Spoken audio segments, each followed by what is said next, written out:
Welcome to 3D Movie Cinema, the only show that's 3 dimensions away from Jurassic World Rebirth being called Jurassic World The Way of Water. I'm your host 3D Jake, and today we're looking at Jurassic World Rebirth, released in 2025. Jurassic World Rebirth is directed this time around by Gareth Edwards, who directed the Godzilla 2014 film and directed Star Wars Rogue One. It is written by David Coop, who wrote the original Jurassic Park and Jurassic The Lost World Jurassic Park 2. In the movie stars Scarlett Johansson, Mahershala Ali, Jonathan Bailey, Rupert Friend, Manuel Garcia Raffaello, and Ed Skrein.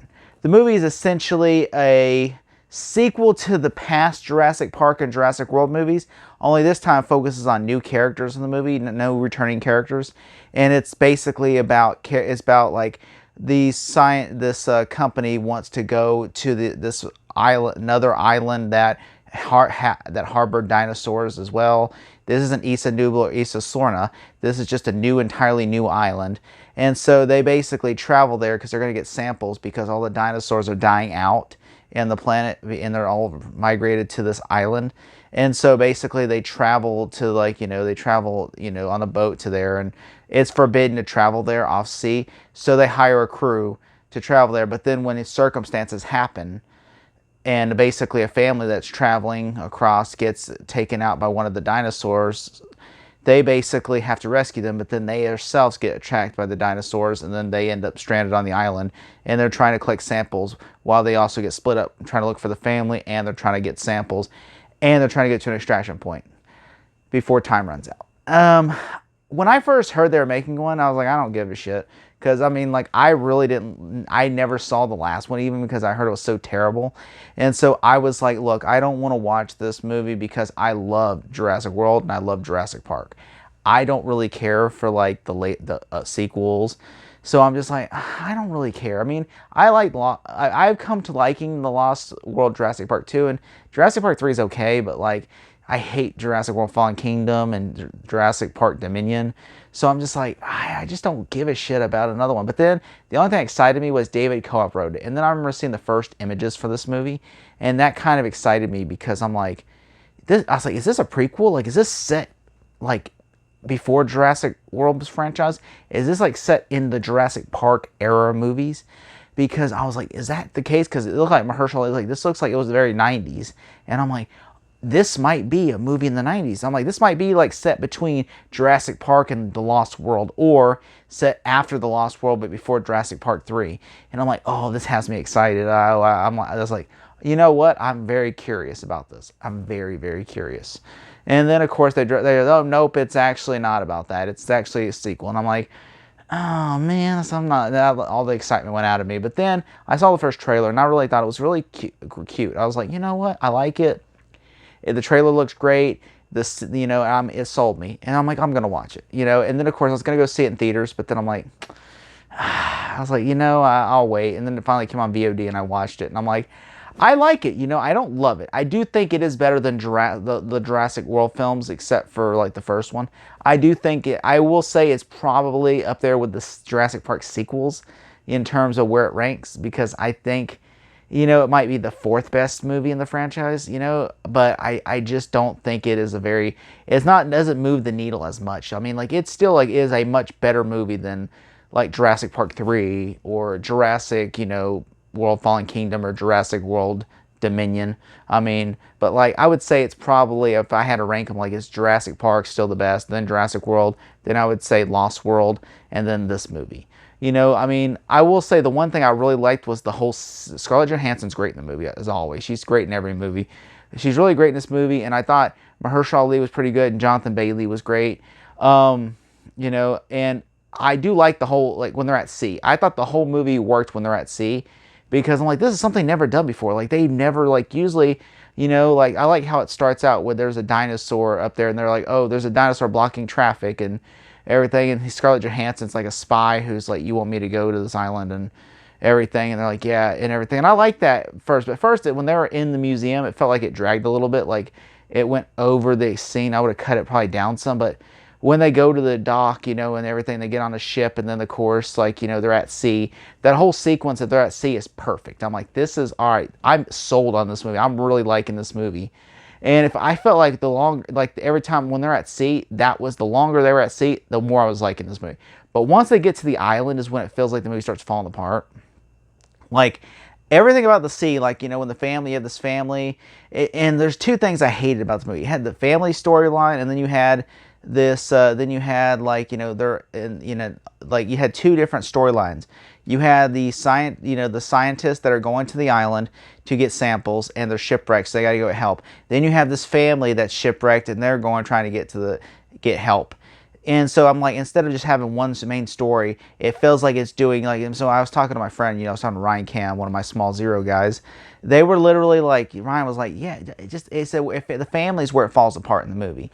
And it's like, and also it just feels like another Jurassic Park 3 ripoff. It just feels like that's what it's ripping off. And I kind of agree with that. You know, I feel like watching this movie, I love like the sea sequence, all the sea when they're like being chased. It reminded me of in Jaws, even like they're at sea and all of a sudden the thing's trying to come at them and everything, and you know, and they're like trying to stop it, you know, and then of course, you know, you have like one of the dumbest sequences ever. So this little girl, like, you know, like she's trying to call the Coast Guard, but they stop her. One of the guy who's like the villain of the movie stops her, and then what happens? Because he's like, you know, they're gonna stop the operation if the Coast Guard shows up. But then like she falls overboard. He doesn't help her, and then she goes in the water, and then of course, like, you know, then the family so then the boyfriend jumps in the water after her, and then the father and daughter jump in the water too, and I'm like, what? Like that's so stupid. You know, and I just thought that made me like, okay, this family deserves to die because they're that ignorant, you know? And, you know, and I will say there are some sequence stuff I do like in this movie. But the one thing also I did not like either was like whenever you see like there are these creatures in the movie that are like hybrids. Like they're like, you know, they look like pterodactyls, but like they're hybrid, almost like a velociraptor and a pterodactyl mixed, and they fly around and stuff.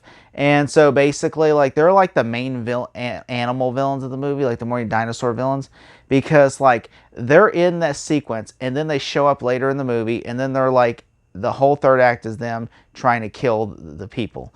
Like I literally, when I saw that, I'm like, she didn't hear that.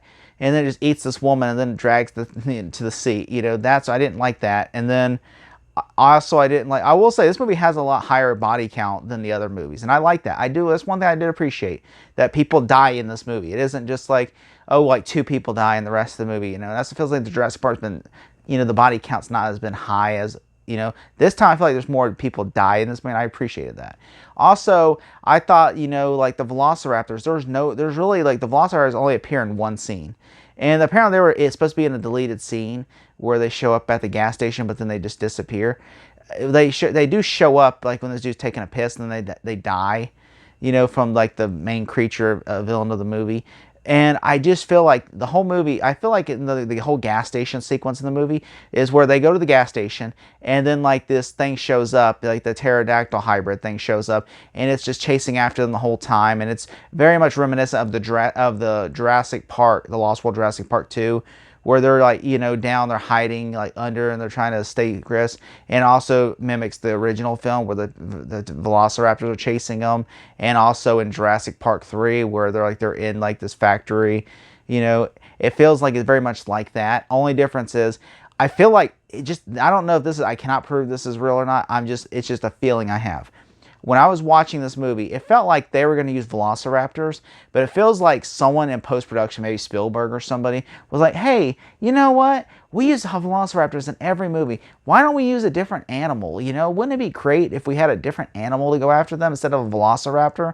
And they're like, yeah, you know what? We'll create one. You know, that's what it felt like, you know, because I'm like, every movement and everything just felt like a velociraptor, you know?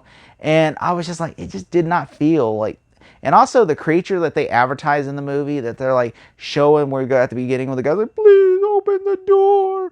And then it eats the guy. That creature is not even in the creature only appears like for less than like 10 minutes in the movie. It has like, I think about 3 or 4 minutes of screen time in the entire film. And I'm just like, that's like, imagine if the Indominus Rex in Jurassic World appeared for only 3 minutes. You would be angry. And that's really what it felt like in this movie. I'm like watching this going, the hybrids in this movie for like 3 minutes, and you don't even get to see it. Like the toy at Walmart is actually the full reveal of the creature, because the movie, it's all like really hidden in the shadows, And I didn't even really get a good look of the creature. And I'm like, why are they hiding it? I mean, I go to Walmart and look at this creature if I really want to, or Google it. I mean, why are they hiding it that much in the whole movie? I mean, aren't you supposed to show its face? So yeah, I remember watching that, and I was just kind of bummed about that, and everything. And I'm just like, come on, really? And I really just also did not like. Yeah, and I really also, yeah, and I thought the whole third act when they just throw the flare, I'm like, that's so dumb. I thought, Mahershala was going to sacrifice himself so they can leave. I thought that was going to be better. If he would have died, I think that would have made the movie ending more like, okay, no one, even the heroes die. That's what I liked about it. And also, the main villain of the movie, the human villain, is like the guy who was the Agent 47 and Hitman Agent 47, and he was also the Grand Master Inquisitor in Obi-Wan. He's like the main villain of the movie, and so basically, he basically like, is the one that, the girl doesn't rescue the girl and everything, but then when they meet up at the end, because, obviously they meet up, he's like, oh, he pulls the gun and says, oh, look, we can get all safe, okay, we just forget about this, and I'm just thinking, it's not really as evil. Like, he doesn't come off as evil as much. He just feels like a guy who's like, I'm in a bad predicament, but you can still come with me. I'm willing to let bygones be bygones. And I kind of like that, but at the same time, like, you're supposed to be the villain. You're supposed to be more evil, And I feel like they try to tone him down because they're trying not to make him like every other Jurassic human villain in the movie. And I understand that, but I felt like he needed a few more more emotion.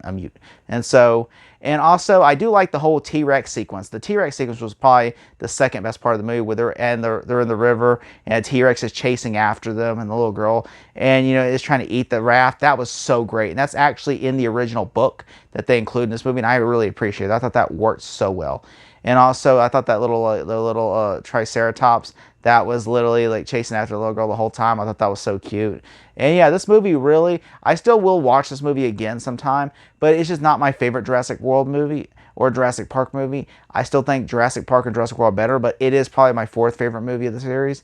It's certainly a step up from Fallen Kingdom and Dominion and Jurassic Park 3. If I had to give this movie a grade, I'm going to give it a B+. Thank you so much. Sharpton for president, y'all. I'm outie. Jesse Jackson for VP.